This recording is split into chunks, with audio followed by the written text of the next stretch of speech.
Today I will be interviewing Professor Noam Chomsky on American foreign policy in Latin America. Noam Chomsky is a professor of linguistics at the Massachusetts Institute of Technology. The New York Times calls him arguably the most important intellectual alive today.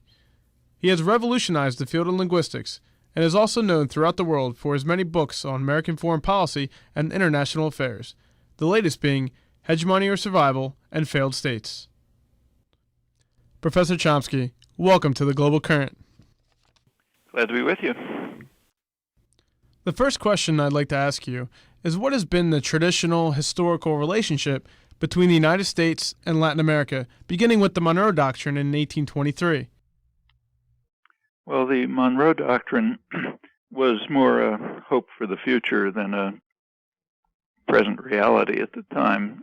It basically declared that this hemisphere was to be dominated by the United States. I didn't say it in those words, but that was the import. However, the Monroe Doctrine could not be realized at that time because the United States simply wasn't powerful enough. So if we go back to that date, say the 1820s, when the Monroe Doctrine was enunciated, the first major foreign policy issue for the United States was arising, namely Cuba. The government, John Quincy Adams, President Monroe, and others, they regarded Cuba as taking over Cuba. They regarded as essential to the sovereignty and economic prosperity of the United States. However, they recognized that they couldn't do it because there was a deterrent, namely the British fleet, which was just too powerful. So John Quincy Adams, who was the main grand strategist, pointed out that they should just wait. Sooner or later, Cuba will fall into our hands the way a ripe fruit falls from the tree by what he called the laws of political gravitation, meaning we'll get stronger, Britain will get weaker, and we'll be able to pluck it, which indeed happened in 1898. The United States intervened. Here it's called to liberate Cuba from Spain. In fact, it was to prevent the liberation of Cuba from Spain, turned it into a virtual colony. And the same extended throughout the hemisphere. So Woodrow Wilson was able to basically kick the British out of Venezuela. Right through the 19th century, major American fortunes were being made by extracting resources and other economic relations with Latin America. And after the Second World War, the United States was in fact so powerful that it could implement the Monroe Doctrine. And it became dominant in the hemisphere, sort of edged out competitors like Britain and Germany and so on. In the last 3 decades, neoliberal trade policies and institutions such as the World Bank and International Monetary Fund have come to dominate today's economic system. Professor Chomsky, what has been the effect after the implementation of these neoliberal policies in Latin America? It's been very dramatic. For Latin America, it has been the worst economic period in their history. If you compare the 25 years before the neoliberal policies with the 25 years that followed, so you break up the post-war period into two halves, there's a very sharp decline in just about every macroeconomic and social indicator during the neoliberal period. So sharp decline in the rate of growth, rate of productivity, almost everything. And that's been characteristic around the world.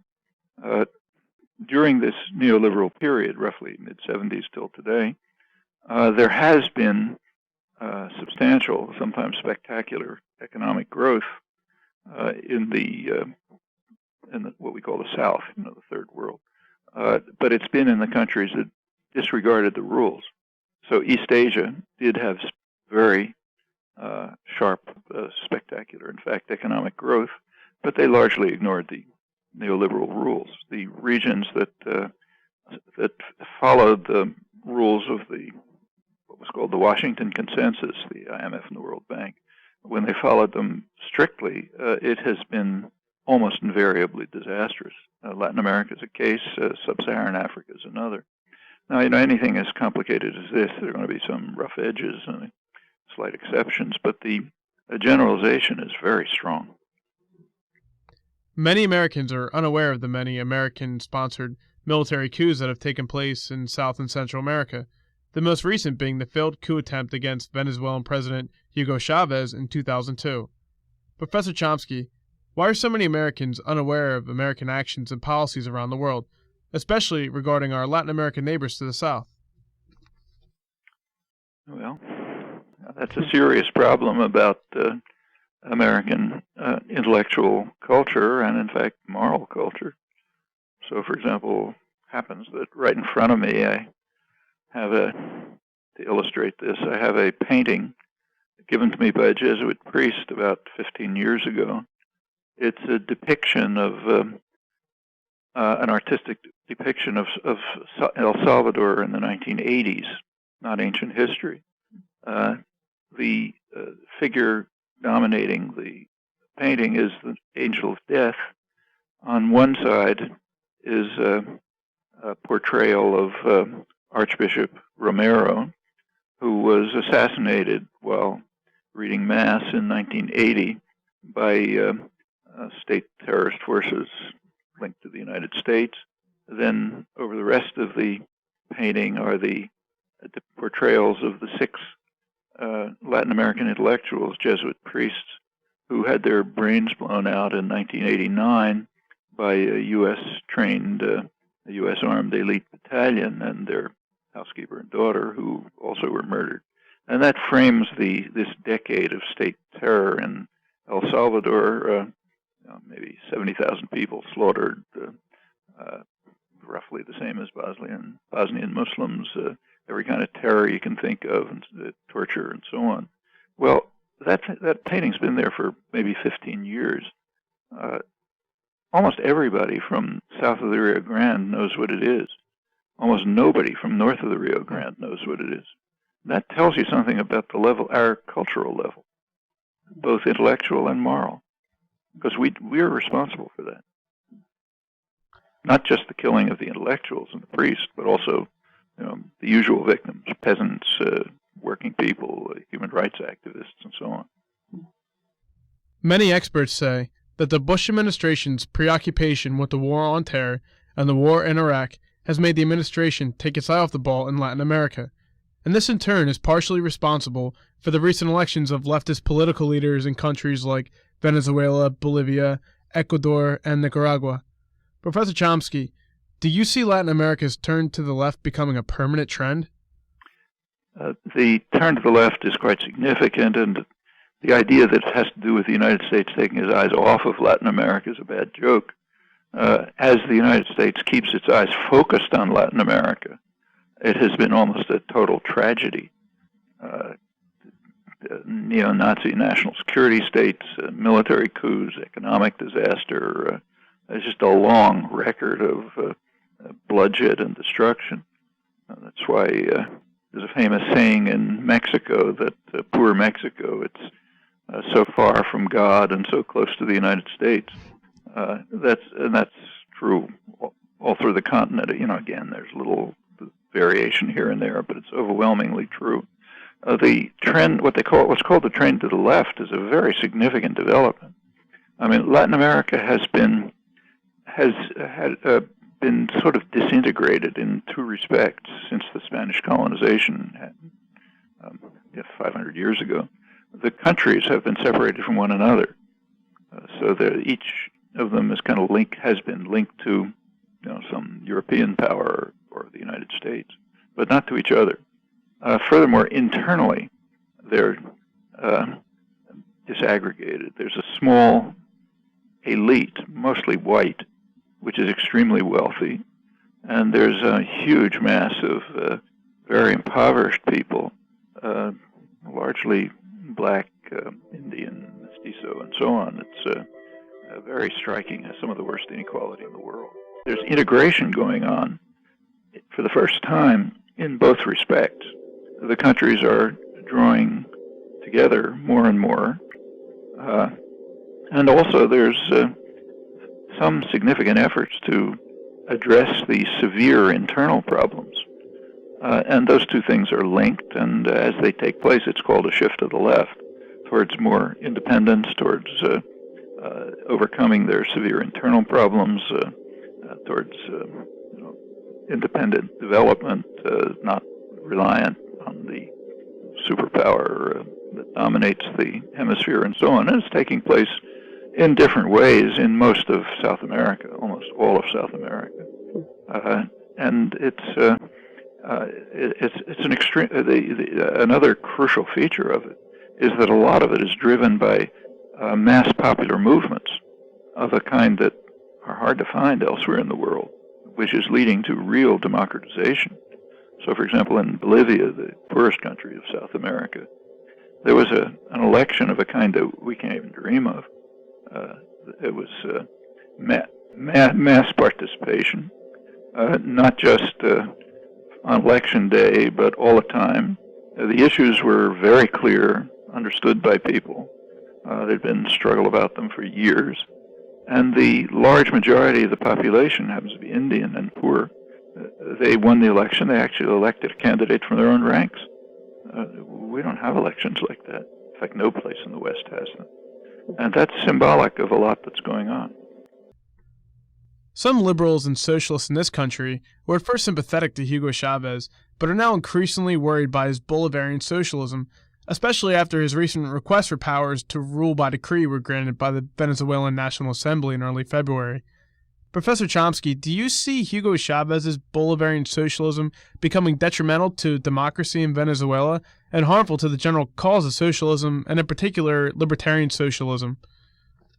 Well, first of all, there was never any support for Chavez. They never liked him in the first place.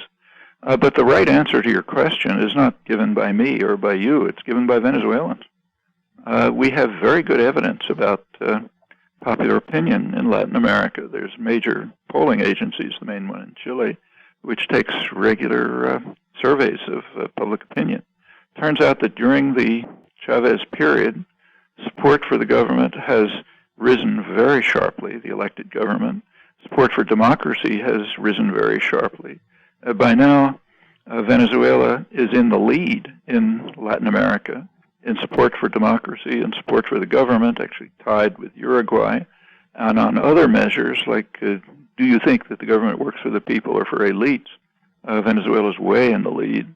Optimism about the future, economic policies and social policies, again, far ahead. That's the answer to the question, whether the relevant answer as to whether the country's a tyranny. What's called here tyranny is kind of interesting. So Venezuela has had a series of elections, all carefully monitored. The opposition candidate in the last election was one of the participants in the military coup that briefly overthrew the government. That would never be tolerated here, of course. Newspapers that supported the coup still publish no interference. The private press is overwhelmingly anti-Chavez. Again, that's unimaginable here. Nothing like that could happen. And the U.S. government, having failed to overthrow the government by a military coup, is now pretty openly involved in subversion. It's called democracy promotion. In fact, it's support for the opposition, including those who led the military coup and destroyed. There was a brief military coup run by, but it did immediately disband Parliament, eliminate the Supreme Court, eliminate the Attorney General's office. In fact, it eliminated every democratic institution in the country. Well, the liberals you're talking about here apparently thought that was just fine. When it was overthrown, nevertheless, those who participated in it they're not lined up before a firing squad and shot, as would happen here. They participate in the political system, and the U.S. openly supports them in opposition to the government. I mean, can you just imagine, say, that Iran supported a military coup in the United States, which overthrew the government, disbanded Congress, and so on, and after a couple of days was reversed by a popular uprising. And after that, Iran was involved in supporting, in the United States, was acting to support the groups that carried out and backed a military coup.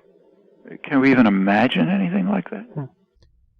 In Cochabamba, Bolivia, last December, 12 Latin American states signed a declaration which committed those countries towards studying the idea of forming a union similar to that of the European Union. What is the significance of this development, and how would further Latin American integration affect the future relationship between the United States and Latin America? Now, that was a very important meeting, so important that I don't even think it was mentioned in the U.S. press, at least I couldn't find it. Yes, it was all South American leaders joined together in Cochabamba, and that's a very symbolic place. That's the point of the great conflict which led to the democratic revolution in Bolivia, conflict over water rights and so on. People killed. Latin Americans know what it means.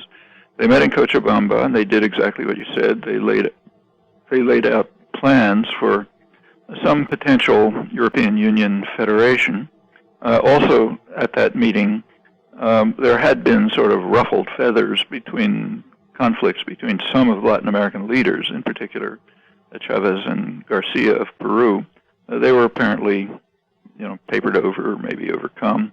There were some positive programs for real integration, economic development, and others. And there was another meeting shortly after that in Brazil of Mercosur, the South American trade organization.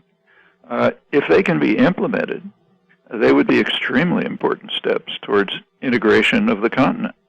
And remember, that's closely tied to another form of integration, namely internal to the countries, overcoming the vast gap between wealthy elite and impoverished population. And integration is a virtual prerequisite to independence. If the countries are separated from one another, they can be picked off one by foreign powers. That means the U.S., by military coup, economic strangulation, and so on. If they're integrated, that becomes far more difficult. And this is going along with other developments. I mentioned the development of mass organizations, but there are other things. The major weapons by which the U.S. has dominated Latin America have been military force and economic strangulation. And both of those weapons are declining in efficacy. It's part of the shift to the left in the integration. As you mentioned, the last attempt to overthrow a government by force was in 2002, quickly beaten back. The governments, one after another, are throwing out the International Monetary Fund. Brazil did it in its own way. Argentina did it with the help of economic aid from Venezuela. Bolivia is going the same way. And as the IMF is basically a branch of the Treasury Department. As it is removed, they gain economic independence. All of these things are happening haltingly and with difficulty, but they're nevertheless proceeding. And it makes, I think, South America one of the most exciting areas in the world right now. Well, unfortunately, that's all the time that we have for today. Thank you, Professor Chomsky, for coming on The Global Current. It was a pleasure to have you on the show. Okay, good to talk to you. Nice talking to you too, Professor Chomsky. Yep. Okay, bye. Bye.